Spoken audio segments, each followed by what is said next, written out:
Hello दोस्तों, आप सभी का स्वागत है आपके अपने YouTube चैनल जीडी क्लासेस 96 पर। प्यारे मित्रों, हमारी जो पिछली क्लास थी उसके अंदर हमने 10 तक एलिमेंट्स के बारे में, उसके परमाणु क्रमांक, उसके परमाणु द्रव्यमान के बारे में विस्तार से चर्चा की थी। और आज उसी कड़ी को आगे बढ़ाते हुए मैंने आपके लिए सारे के सारे एलिमेंट्स, मैंने आपको कहा था 30 तक आपको याद करने हैं। और इसको टाइम की बचत के लिए मैंने पूरे के पूरे आपके बोर्ड के सामने पूरा विवरण दे रखा है। सबसे पहले मैंने आपको परमाणु इस तत्व का क्रमांक दे रखा है और इधर परमाणु द्रव्यमान दे रखा है। तो एक बार इस पर नजर डालते हैं और फिर ले चलता हूं मैं आपको आज की क्लास में इलेक्ट्रॉनिक विन्यास किस प्रकार से भरे जाते हैं, इसके बारे में मैं आपको विस्तार से बताऊंगा। आप इस वीडियो में एंड तक बने रहिएगा, पेन पेपर लेकर के बैठिएगा, ताकि पूरी जितनी भी मैं आपको मुख्य बातें बताऊं वो आप कॉपी के अंदर नोट करें। एग्जाम के अंदर आपको बहुत फायदा होने वाला है। देखिए, और अगर कोई मेरा साथी इस चैनल पर नया है तो प्लीज इस चैनल को सब्सक्राइब करके ज्यादा से ज्यादा लोगों तक शेयर कर दें, ताकि वो भी घर बैठे इस ऑनलाइन क्लास का निःशुल्क फायदा उठा सके। मित्रों, जो तत्व है मैंने आपको 10 तक तत्वों के बारे में विस्तार से बता दिया था। आज अपना परमाणु क्रमांक जो तत्व लिया है 11 नंबर का है और जिसका नाम है सोडियम। सोडियम का प्रतीक होता है Na, सोडियम, और सोडियम का परमाणु क्रमांक 11 और परमाणु द्रव्यमान 23 है। Sodium, magnesium, aluminium, silicon, phosphorus, sulphur, chlorine, argon, potassium, calcium, scandium, titanium, vanadium, chromium, manganese, ferrous, cobalt, nickel, copper और जिंक, ये सारे के सारे 30 तक मैंने आपके सामने तत्व रखे हैं और ये पूरे के पूरे परमाणु क्रमांक है। लेकिन परमाणु द्रव्यमान के अंदर आप थोड़ा ध्यान रखना, और मुख्य मुख्य जो परमाणु क्रमांक है हमेशा के लिए आपको याद करना है, वो आप याद रखना, क्योंकि यहाँ से सीधा प्रश्न एग्जाम में पूछा जाता है कि सीधा जैसे क्लोरीन का परमाणु द्रव्यमान कितना होता है, तो याद रखना 35 होता है। ठीक है, कभी कभार ऑप्शन के अंदर दुगना भी दे रखा होता है, 17 जैसे परमाणु क्रमांक है तो 17 दूणे 34, ऑप्शन के अंदर 34 भी देखने को मिल सकता है। तो आपको ये सिफिक्स जो वैल्यू है ये याद रखनी पड़ेगी। जो मैंने आपको स्टार लगा करके बातें बताई कि ये तो आपको याद रखनी है। एक ये, 2, 3, 4, 5, 6 और 7, ये इतने तो आपको इंपॉर्टेंट कर लेना है, क्योंकि यहां से प्रश्न सीधा पूछा जाता है। बाकी के अंदर अगर कोई न्यूमेरिकल प्रश्न पूछा जाए तो आप दुगना करके अगर हल करोगे तो आपके ऑप्शन के अंदर पॉइंटों के अंदर जो मान दे रखा होगा उसके संबंध में लगभग मिल जाएगा। अब देखिए, सोडियम का परमाणु क्रमांक 11 और इसका परमाणु क्रमांक होता है, परमाणु द्रव्यमान होता है 23। मैग्नीशियम जिसका प्रतीक Mg होता है, परमाणु क्रमांक 12 और परमाणु द्रव्यमान 24। उसी प्रकार एल्यूमिनियम जिसका परमाणु क्रमांक 13 और परमाणु द्रव्यमान 27 होता है। याद कीजिए, सिलिकॉन, सिलिकॉन का परमाणु क्रमांक 14 और परमाणु द्रव्यमान 28, इसका पूरा दुगुना है, ये ऐसे याद रख लो। यह फास्फोरस, फास्फोरस का जो प्रतीक होता है P होता है, परमाणु क्रमांक 15 होता है और दुगने से एक अधिक होता है, याद रखना एटॉमिक मास 31 होता है। और फास्फोरस के बाद सल्फर, सल्फर का जो परमाणु क्रमांक 16 होता है और दुगने से 2 या पूरा दुगना है यहाँ पर। फिर क्लोरीन, क्लोरीन का परमाणु क्रमांक 17 होता है और 17 से एक अधिक, मतलब दुगने से 2 अधिक। कहने का मतलब यह हुआ कि परमाणु द्रव्यमान है जो क्लोरीन का वो 35 है। आर्गन जिसका प्रतीक Ar होता है और इसका जो परमाणु क्रमांक होता है 18 और इसका परमाणु द्रव्यमान कितना है 40, ये नोट कर लेना। 18 दूने कितने होते हैं 36, लेकिन दुगने से कितने अधिक है, दुगने से 4 अधिक है। याद कीजिएगा ये किसका है, आर्गन का है ना। आर्गन का परमाणु द्रव्यमान होता है 40, 39 और 40, ये याद रखना। आर्गन, पोटेशियम, कैल्शियम 40, 39, 40, याद कीजिए। Argon, potassium, calcium, argon, potassium, calcium 40, 39, 40, याद कीजिए। Argon, potassium, calcium 40, 39, 40। स्कैंडियम जिसका परमाणु जो भार होता है वो होता है 45, इसको भी याद रखें। टाइटेनियम, टाइटेनियम का परमाणु द्रव्यमान परमाणु क्रमांक 22 होता है और इसका जो परमाणु द्रव्यमान होता है वो 48 होता है। उसी प्रकार से मैंने वैलेंडियम का बताया है, परमाणु क्रमांक 23 होता है और इसका जो परमाणु भार होता है वो 51 होता है। और फिर मैंने आपको chromium, manganese, ferrous, cobalt, nickel, copper और जिंक का जो परमाणु क्रमांक होता है 30 तक। तो यहाँ 30 तक आपको ये तत्व पूरे याद रखने पड़ेंगे। इससे पहले की कक्षा के अंदर हमने 10 तत्वों का काउंट किए थे और आज आपके सामने 20 तत्व थे। हमने हाइड्रोजन से स्टार्ट किया था। Hydrogen, helium, lithium, beryllium, boron, carbon, nitrogen, oxygen, chlorine, neon, sodium, magnesium और फिर ये aluminium, silicon, phosphorus, sulphur, chlorine, argon, potassium, calcium, scandium, titanium, vanadium, chromium, manganese, ferrous, cobalt, nickel, copper और zinc. आई बात समझ में? यहां तक के सारे एलिमेंट्स पता होना चाहिए। इसके परमाणु क्रमांक ध्यान रखना, क्योंकि अगर हमें परमाणु क्रमांक पता है तो आज की क्लास के अंदर हम जो इलेक्ट्रॉनिक विन्यास भरना सीखेंगे उसके अंदर हमें परमाणु क्रमांक को विस्तार से देखना बहुत जरूरी है। अगर परमाणु क्रमांक हमें याद नहीं है तो हम इलेक्ट्रॉनिक विन्यास नहीं भर सकते। सीधा अगर किसी ने पूछ लिया कि पोटेशियम का इलेक्ट्रॉनिक विन्यास भर करके बताइए, अगर आपको पोटेशियम का परमाणु क्रमांक पता नहीं है तो आप उसमें इलेक्ट्रॉनिक विन्यास नहीं भर सकते। तो सबसे पहले अपना काम बनता है इस सीरीज को ध्यान रखना। पीरियोडिक टेबल में आपको अलग से बताऊंगा, आप ये मत समझना एलिमेंट्स बता दिए इसका मतलब हमें पीरियोडिक टेबल नहीं पढ़ाई जाएगी।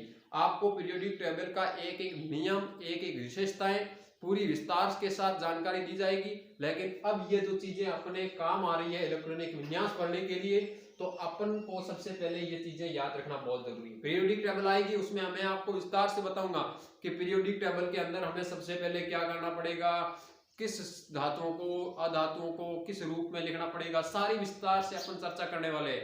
अब अपना जो क्लास चल रही है वो एटॉमिक स्ट्रक्चर, परमाणु संरचना की चल रही है, क्योंकि मैंने आपको भरोसा दिलाया कि मैं जो क्लास ले रहा हूँ इन क्लासों के अंदर एक भी प्रश्न साइंस का गलत नहीं करने वाले हैं अपन, है ना। एग्जाम के अंदर अगर कुछ नया करना चाहते हैं तो कोशिश रखना कि साइंस सब्जेक्ट का एक प्रश्न गलत ना हो। और इसके लिए हमेशा के लिए आपको ये 30 या 35 मिनट का जो वीडियो होता है इसको देखना जरूर और नोट्स साथ साथ में बनाते रहना, आपके लिए बहुत बड़ा फायदा होगा। तो यहां तक के लिए आप फटाफट स्क्रीनशॉट ले सकते हो या फिर नोट करना चाहते हैं तो नोट कर लें ये सारी चीजें। अब मैं आपको ले चलता हूं इलेक्ट्रॉनिक विन्यास किस प्रकार से करते हैं और फिर अपन इसके एक एक के बारे में विस्तार से देखेंगे। अब देखिए इलेक्ट्रॉनिक विन्यास के बारे में। इससे पहले हमने परमाणु के नाभिक के बाद फिर उनके चारों ओर जो कोष होते हैं उसके बारे में भी हमने जान लिया, उपकोष के बारे में भी जान लिया, कक्षक के बारे में भी जानकारी प्राप्त कर ली और इलेक्ट्रॉन किसमें कितने होते हैं इसके बारे में भी चर्चा कर ली थी। अब मैं आपको देखिए ध्यान दें इधर, मैंने आपको बताया था कि ये परमाणु का जो नाभिक होता है और इस नाभिक के चारों तरफ देखिए कोष होते हैं। ये पहला कोष, ये दूसरा कोष,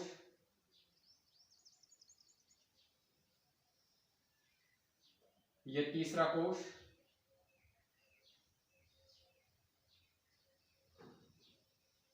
और ये चौथा कोष।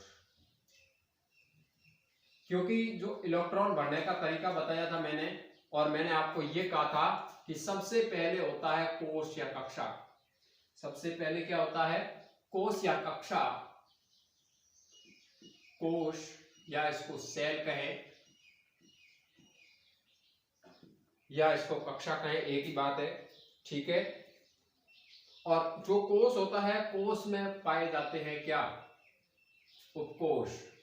क्या पाए जाते हैं, उपकोष। ये काम की चीजें हैं, नोट करते रहना, याद करते रहना, ये मैं आपको पहले वाले वीडियो में बता चुका हूं। कोष, कोष के अंदर उपकोष, उपकोष के बाद आता है, उपकोष के बाद आता है कक्षक, जिसको हम ऑर्बिट कहते हैं, और कक्षक में पाए जाते हैं इलेक्ट्रॉन। कहने का मतलब ये हुआ कि इलेक्ट्रॉन मिलकर के कक्षक का निर्माण करेंगे, कक्षक मिलकर के उपकोष का निर्माण करेंगे और उपकोष मिलकर के कोश का निर्माण करेंगे। अब देखिए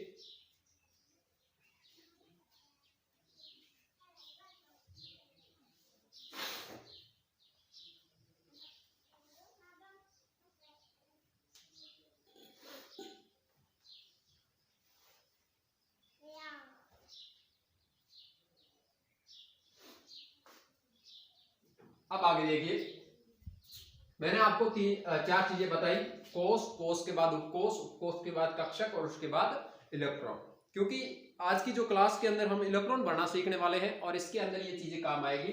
अपना आज का टॉपिक क्या है? इलेक्ट्रॉनिक विन्यास, इलेक्ट्रॉनिक विन्यास भरना, ये अपना टॉपिक रहेगा, इलेक्ट्रॉनिक विन्यास भरना। और इसको समझने के लिए थोड़ा विस्तार के साथ, धैर्य के साथ समझिए। देखिए, हर जो टॉपिक होता है उसके लिए ट्रिक तब आता है जब उस टॉपिक को अपन विस्तार से देख लेते हैं। क्योंकि जल्दबाजी के अंदर अपन क्या कर बैठते हैं कि हमें सबसे पहले ट्रिक चाहिए। विद्यार्थियों, ट्रिक के लिए सबसे पहले हमें कॉन्सेप्ट को क्लियर करना जरूरी होता है, क्योंकि बिना कॉन्सेप्ट क्लियर किया हुआ ट्रिक भी कोई मायने नहीं रखता है। अगर आपको ये कॉन्सेप्ट जीरो लेवल से हाई लेवल तक अगर समझ में आ गया, फिर आप चाहे अपनी मन मर्जी से कितने भी ट्रिक लगा सकते हो, क्योंकि ट्रिक तो सिर्फ रिपीट के लिए होता है, समझने के लिए तो पूरा विस्तार होना बहुत जरूरी होता है। देखिए, इलेक्ट्रॉनिक विन्यास किस प्रकार से भरेंगे, तो सबसे पहले देखिए, यह है के कोश। कौन सा कोश माना मैंने? के कोश। और के कोश जो होता है, यह के कोश, मैंने अभी आपको कहा कि कोश के अंदर पाए जाते हैं उपकोश। यह के कोश है और के कोश के अंदर एक उपकोश होता है जिसका नाम है एस उपकोश। क्या होता है? एस उपकोश होता है। के अंदर कौन सा उपकोश होता है? एस उपकोश होता है। और एस के अंदर ऑर्बिट की बात की थी मैंने, और इसके बाद मैंने आपको कहा था एल कोश। और एल के अंदर एस भी होता है और पी भी होता है। आई बात समझ में? एस के अंदर, सॉरी, एल के अंदर एस भी होता है और पी भी होता है। उसके बाद मैंने आपको बताया था एम, और एम कोश के अंदर एस भी होगा, पी भी होगा और डी भी होगा। कितने उपकोश होंगे? 3 उपकोश होंगे। और उसी प्रकार से मैंने आपको एन कोश की बात की थी, और एन कोश के अंदर क्या कहा था? एक उपकोश, दूसरा, तीसरा और चौथा। कहने का मतलब इस जो पीछे वाला अंतिम है, इसके अंदर 4 उपकोश होते हैं। अब मैं अगर इसके अंदर कक्षक की बात करूं तो ध्यान दीजिएगा, मैंने आपको कहा इसके अंदर तो 3 और इसके अंदर 1 क्या है? कक्षक है। एस के अंदर 1 कक्षक, पी के अंदर 3 कक्षक। और मैंने कहा प्रत्येक कक्षक के अंदर 2 इलेक्ट्रॉन भरे जाते हैं। तो बताइएगा, 2 यहां से 3 दूने 6, 6 और 2 कितने हो गए? 8। इसका मतलब हुआ इस कोश के अंदर हम कितने इलेक्ट्रॉन भर सकते हैं? 8 इलेक्ट्रॉन भर सकते हैं। उसी प्रकार से एस के अंदर मैंने कहा कक्षक कितना? 1, और एक कक्षक के अंदर इलेक्ट्रॉन कितने भरे जाते हैं? 2। तो यहां से इलेक्ट्रॉन की संख्या मैंने 2 बता दी। उसी प्रकार से इसकी बात करूं, कैलकुलेशन आपको करना है। एस के अंदर कक्षक कितने? एक कक्षक के अंदर 2 इलेक्ट्रॉन, 2 यहां से हो गए। पी के अंदर 3 कक्षक, और 3 कक्षक के अंदर 3 दूने 6 इलेक्ट्रॉन। और डी के अंदर 5 कक्षक, और 5 कक्षक के अंदर इलेक्ट्रॉन कितने भरे जाएंगे? 5 दूने 10, क्योंकि प्रत्येक कक्षक के अंदर 2 इलेक्ट्रॉन भरे जाते हैं। तो याद कीजिएगा, यहां से 2 + 6 और +10, 10 और 2 12, 12 और 6 18। इसका मतलब हुआ इसके अंदर कितने इलेक्ट्रॉन भरे जाएंगे? 18 इलेक्ट्रॉन भरे जाएंगे। और उसी प्रकार से मैं इस कोश की बात करूं, और इस कोश के अंदर टोटल अपन याद करेंगे तो एस के अंदर 2 कक्षक, सॉरी 2 इलेक्ट्रॉन, पी के अंदर 6, डी के अंदर यहां से याद कीजिएगा 10, और इसके अंदर कितने? 14। तो टोटल योग करेंगे, आ जाएगा 32। ये तो सारी चीजें अपन ने पिछली कक्षाओं के अंदर देखी थी। मैंने ये आपको क्रम भी दोबारा बता दिया। ये दोबारा इसलिए बता रहा हूं क्योंकि हमें आज इलेक्ट्रॉनिक विन्यास पढ़ना सीखना है, इसलिए ये फटाफट सुपरफास्ट रिवीजन बहुत जरूरी होता है।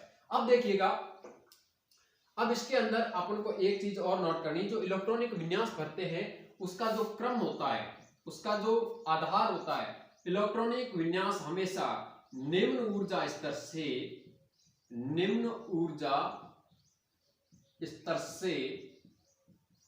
कौन सी ऊर्जा स्तर? उच्च ऊर्जा स्तर में भरे जाते हैं। इस चीज को याद रखना।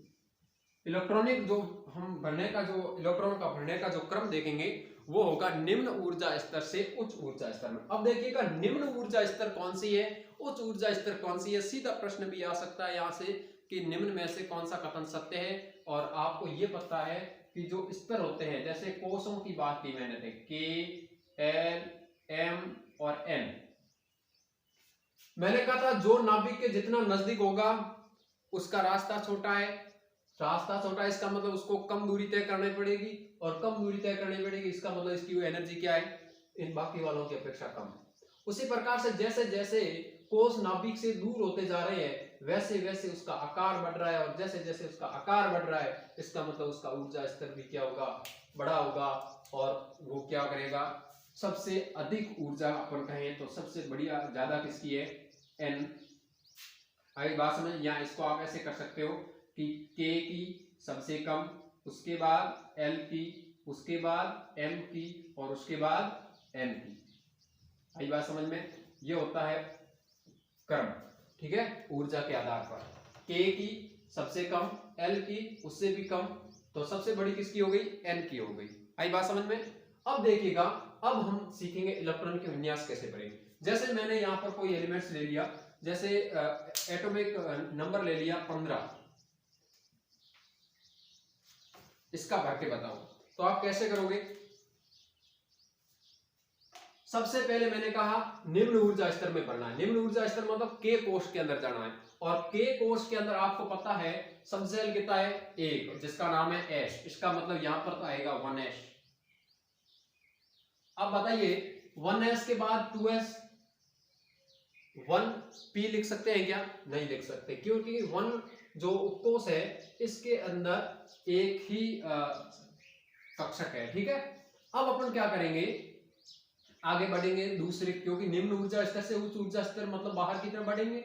अब आगे आ रहा है, अब मैं लिख रहा हूं 2S। इसका क्या मतलब हुआ, क्योंकि अब अपन इसमें प्रवेश कर लिया है और इसके अंदर ये कौन सा कोश है, दूसरा कोश है, और दूसरे कोश के अंदर S और P उपकोश उपस्थित होते हैं। तो यहाँ पर 2S लिख दिया, और क्या लिखूंगा, 2P लिखूंगा। मैंने आपको बताया था कि अगर मैंने ऐसा रूप लिखा है इसका मतलब हुआ ये तो हो गया कोश, ये क्या हो गया, कोश, और ये क्या हो गया, उपकोश। अगर मैं आगे 2 लिख रहा हूँ, 3 लिख रहा हूँ, 4 लिख रहा हूँ, कुछ भी लिखूं, इसका मतलब आप पता कर लेना कि ये तो होगा कोश, और ये आगे वाला क्या होगा, उपकोश होगा। ये नोट कर लेना।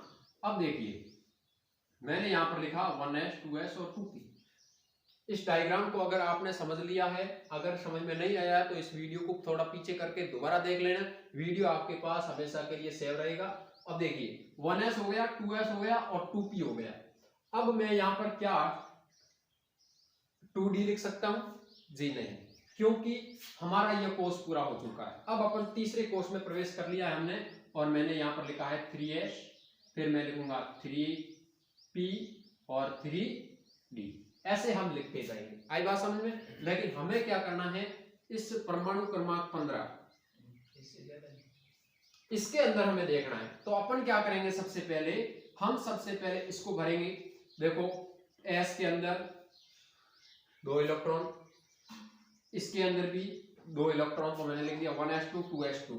क्योंकि S के अंदर अधिकतम 2 इलेक्ट्रॉन क्यों भरे जाते हैं, क्योंकि S उपकोश के अंदर एक कक्षक होता है, और मैंने कहा था एक कक्षक के अंदर अधिकतम 2 इलेक्ट्रॉन भरे जाते हैं। फिर P की तरफ बढ़ेंगे, और P के अंदर कितने कक्षक होते हैं, P के अंदर 3 कक्षक होते हैं, और 3 कक्षक के अंदर 6 इलेक्ट्रॉन भरे जाते हैं। तो इसके अंदर मैंने लिख दिया 2p6, 1s2 2s2 2p6, फिर 3 आएगा 3s2। लेकिन अपन को 15 तक जाना है, काउंट करके देख लो पहले, 2 और 2 4, 6 और 4 10, 10 और 2 12। कितने की जरूरत है? अब इसका तो कोई काम ही नहीं होगा, अपन को 15 तक जाना है, 12 हो गए, 3 की जरूरत है। अब 3 अगर P के अंदर अधिकतम कितने भर सकते हैं, 6 भर सकते हैं, लेकिन अपने पास कितने हैं, 3 ही है तो मैंने यहाँ पर 3 काउंट करके देख लेना। 3 और 2 5, 6 और 5 11, 11 12 13 14 15 हो गए ना। तो इस प्रकार से आपको इलेक्ट्रॉनिक विन्यास भरना है। याद कीजिएगा, दोबारा देख लीजिएगा, ये मैंने आपको पूरा विस्तार से बताया है। निम्न ऊर्जा स्तर से उच्च ऊर्जा स्तर में इलेक्ट्रॉन भरने का क्रम होता है और सबसे पहले कोश होता है, कोश में कोश पाए जाते हैं और कोश के अंदर कक्षक पाए जाते हैं और कक्षक में हम इलेक्ट्रॉन भरते हैं। अब देखिए, जो मैंने ये चीज बताई है आपको, अब मैं कुछ नियम बता रहा हूं आपको। इलेक्ट्रॉनिक विन्यास भरने के नियम क्या है, ये तो सामान्य सी जानकारी थी, लेकिन नियम क्या होते हैं। सबसे पहले एक नियम आता है, नोट कर लेना, N+L का नियम। N+L का नियम। इस नियम के अंदर क्या होता है, N+L का नियम, ये नियम दिया, इसको कहते हैं अफबाउ का नियम भी, याद रखना, अफबाउ का नियम भी कहते हैं।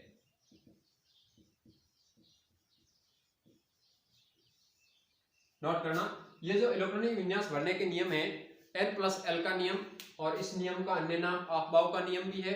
अब अपना काम बनता है, और इसको समझने के लिए क्वांटम संख्या पता होना जरूरी है। और जो अपने कल की क्लास रहेगी, इसके अंदर मैं आपको विस्तार से क्वांटम संख्या के बारे में बताऊंगा।